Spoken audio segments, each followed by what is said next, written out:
Okay guys, para to sa Leo. Leo, this is for you.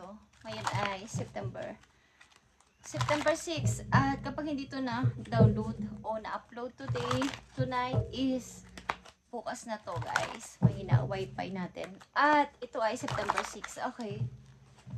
Almost every day nyo gabay. Okay. Leo, this is for you. Tingnan natin ang mga mahalagang message for you. Kasi maaaring nangyayari na sa inyo sa kasalukuyan guys. At lagi ko sinasabi, nakapokus ako palagi sa kasalukuyan ng binabasa ko at yun ang aking center. Kung may dumadagdag dito o dumadaan na galing sa nakaraan, taon man yan o buwan o linggo is maaaring usapin nyo pa rin yun hanggang kasalukuyan. Okay, sa mga Leo, tingnan natin ang inyong financial and career na maaaring natutugma sa inyo o nakalinya sa inyo. Okay, mamaya natin yung bubuksan. At maaaring yung sitwasyon, bigay mo ang tamang message sa mga Leo at bigyan sila ng advice. Thank you, Spirit. At abangan nyo ang full moon, guys.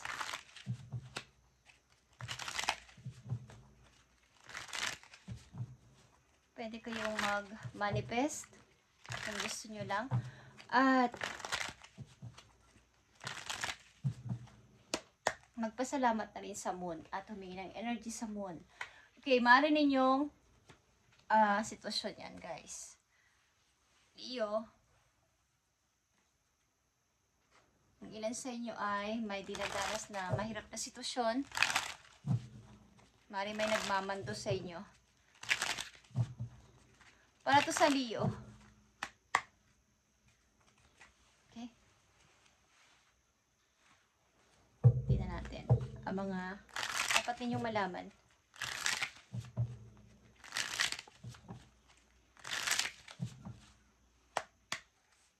Para to sa mga Leo, guys. At nandito ang number 29. Ito ay 6 of Swords. The mouse denotes loss by thief. Nearby is denotes recovery after great difficulty. Okay, ito ay daga. Okay. May mga nawawala sa inyo. Something nawawala. Maaring money, bagay, o tao. Okay guys? Merong kumukuha o may kumuha. Something na may katulad ng isang mouse, di ba? Mahilig silang manguha ng mga pagkain ng palihim. Okay. Tingnan natin ang unang message for you. Leo, nandito ang King of Rafael is King of Cups. Ito ay Scorpio energy. Kung kayo ay dealing o nai-involve sa Scorpio, is andito ang energy ng Scorpio. Yes, it is safe to trust. The ability to accomplish many things at once. Follow your creative passion.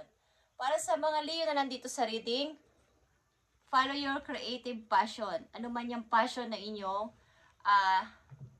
dinidesire ng puso ninyo. This time, this month, this week, okay, this year, is inyong i-follow o sundin. Ano man yan, guys. Yung kung saan kayo nasasayahan, kung saan kayo napufulfill, ito yung gusto ko, ito yung gusto kong gawin, is follow. Ito ay safe for you. Nagawin mo to.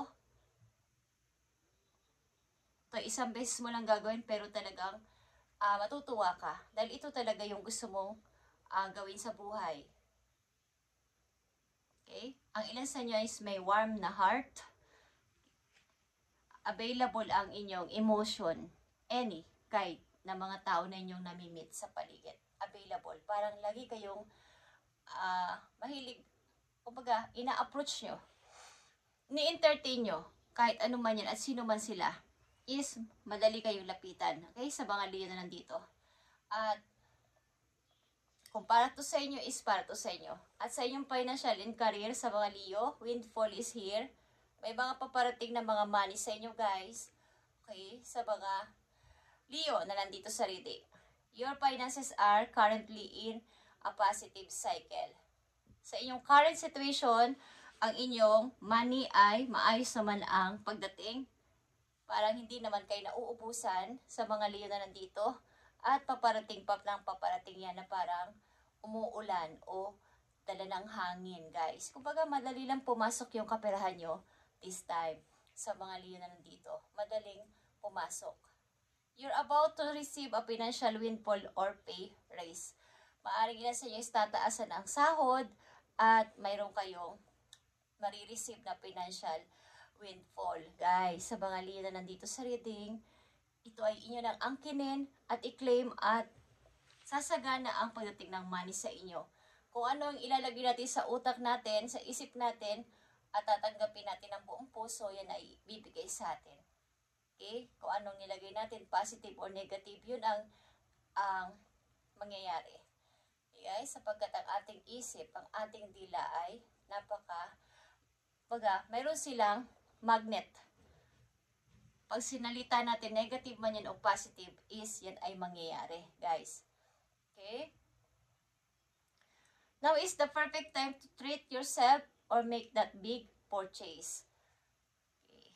Pamisa-misan, kapag kayo nakakatanggap ng mga medyo parang sobra naman, i-treat nyo naman ang sarili nyo sa ilang Leo na nandito. Sapagkat ang ilan sa inyo ay hindi naman na nakakapagbigay ng pabuya sa sarili. Bagamat kayo ay nagtatrabaho at naghihirap sa inyong yung mga responsibilidad nyo sa buhay, hindi nyo naman lang i-treat ang inyong sarili o i-date ang inyong sarili, bigyan ng regalo ang inyong sarili, pamisa-misan, sapagkat kayo naman ang nagtatrabaho. Kayo naman ang may maraming ginagawa at responsibilidad sa inyong mga kasama sa buhay o sa bahay. Ang inyong kasalukuyang maaaring sitwasyon, tingnan natin, Leo. Nandito ang the star, okay? May binubuo ka ulit na isang pangarap o may gusto kang buuin ulit na pangarap mo na gusto mong mabuo na this time. Kumbaga, dati, naudlot.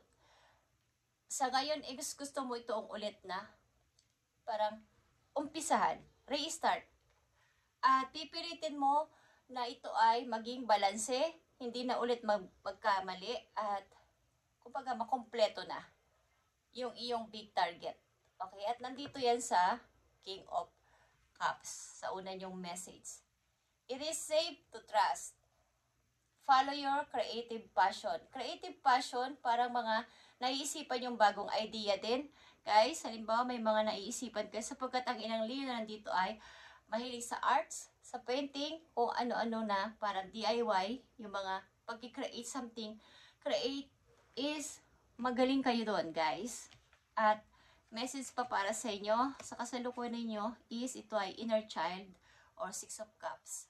May mga namimiss kayo sa inyong kabataan, maaaring may namimiss kayong balikan, may namimiss kayong tao galing sa inyong pinanggalingang lugar, sa probinsya nyo, sa inyong dating tinitirhan, o mga kamag-anak nyo o mga kapatid nyo, magulang nyo, na matagal nyo nang hindi nakikita, mga anak nyo, guys. At gusto nyong balikan ulit din ang inyong kabataan. Something talaga na kayo ay malayo na ang narating sa ilang Leo na nandito. At marami na kayo nakaligtaan na mga okasyon, mga hindi na bibigyan ng mahabang oras, ay gusto nyo ulit magbalik pamisa-misan sa inyong sarili na magdahan-dahan, kumain ng dahan-dahan, manood ng TV ng matagal na oras, okay? Kumain ng matagal na nakaupo. Kailan sa inyo? Ito inyong kasalukuyang sitwasyon at nandito ang Two of Cups, guys. Okay. May isang tao dito na gusto kayong kausapin o gusto kayong balikan, kahit ito ay friend din nyo o lovers ninyo, is may gusto dito makipag-usap sa inyo, gusto ulit kayong kausapin o makita at magkaroon ng pagkakaunawaan ulit. Maaring may matagal kayong kaibigan o naging karelasyon na minahal nyo naman at nagmahalang kayo ng tunay, but matagal nyo na rin hindi nakikita at nakakausap. Ito yung tamang time to maybe forgive sa tao na to kung may nagawa itong kasalanan sa inyo. ito ang inyong kasalukuyang sitwasyon. But meron rin kayo dito ang pangarap na gusto matupad at ito ay i-restart ulit. Okay? At ang napakaganda dito guys, kayo ay maganda na ang pagdating ng inyong money o gaganda ang pagdating ng money sa inyo simula sa araw na to sa mga Leo. At message pa po you, andito ang ending. Ang ilan talaga sa inyo ay, ito ay parang ang pagtatapos ng isang sitwasyon na to o relasyon na to o ano man sa buhay ninyo na nagtapos ay parang napakaganda sapagkat mayroong peace. Okay? At nag-uumpisa kayo ng new cycle ng maayos. Okay. Parang makulay. Wala nang halong sama ng loob. At meron ng pag-asa. Okay, guys? At nandito ang dapat ninyong tandaan, guys. Number 22 ito. Ito ay Page of Cups, guys. The book, the discover of mystery affecting in the person for the better in a degree governed by the distance. Something diary o something may mga sinulat kayo sa diary na may mga nakatala doon, may mga memo doon, may mga nakatalang date o something na kayo matutuklasan na ito pala yung date na ganito, ito pala yung maganda nangyari sa akin. Okay? Ito yung para itong mystery para sa'yo na may mabubuo dito na sa nangyari sa nakaraan. Okay, na magandang memories galing sa isang tao. Meron kayong maybe diary o meron kayong makikita na sulat ng isang person na nagpapahiwatig ng magagandang salita para sa inyo, sa mga Leo na nandito. Okay guys, at tingnan natin ang inyong paparating na message, maaaring bukas, sa isang linggo o sa isang buwan. Guys, paparating ito na message para sa inyo. Dapat ninyong malaman. Para ito sa iyo, Leo, at paparating na message po yun. Malakas dito ang Scorpio guys, kung kayo ay dealing sa Scorpio. Kayo ba ay nadidealing sa Scorpio? Okay, Leo. Tingnan natin. Okay. Andito ang Ten of Cups. Ang ilan sa inyo bubuo ng family or magsasama-sama magbabanding-banding with your kids and your husband or your ex-husband. Guys, Leo. Okay, paparating na message sa inyo is King of Cups. Dalawa dito ang King of Cups at napakalakas ng Scorpio dito. Leo, may isa ditong person. So, inner energy ng Scorpio. Andito ang Six of Wands, guys. Ito ay pagka-victory o pagkapanalo. Pagkapanalo sa isang game o sa isang larangan na inyong gagawin, activity, something na kayo ay masasabi nyo, ako yung nagwagi, ako yung winner. Okay. Temptation guys, okay, mga paparating na message sa inyo, something na mag-ingat kayo sa pagtingin ng isang tao sa inyo, then, at maaring may nagkakagusto sa inyo na nakatingin sa inyo sa malayo. Okay. At tinitingnan ang inyong mga galaw, kung paano kayo nagtatagumpay sa buhay is may nakatingin sa inyo, something na person. Okay. At maaaring kung ito ay inyong ex, ay kayo ay tinitingnan kung paano kayo nagiging matagumpay ulit sa buhay sapagkat mayroon ditong gusto lumapit sa inyo na tao at matagal nyo nang hindi nakakausap. Gusto kayo makausap at sinusubaybayan kayo. Okay. At ito ay deep connection, guys. Maaaring ito ay ama o ina ng inyong mga anak. At andito yung pag-uumpisa mo at pag-cleansing din sa sarili na gusto ko ulit baguhin. Gusto ko ulit i-restart ito. Ano man itong gusto nyo pasimulan. At maaaring in the near future is madali kayo magtatagumpay dito. Andito ang Six of Wands. At sa gitna ng Six of Wands, may King of Cups and the Temptation. Maaring may obsess sa yung tao dito na hindi ka kayang pakawalan at tinitingnan ka sa malayo. Okay. Sa mga Leo nandito sa reading, isang message dito guys. Tinitingnan ka ng tao na to at ang iyong paano ka nagtatagumpay ulit sa buhay kahit wala na siya sa feeling mo. Okay.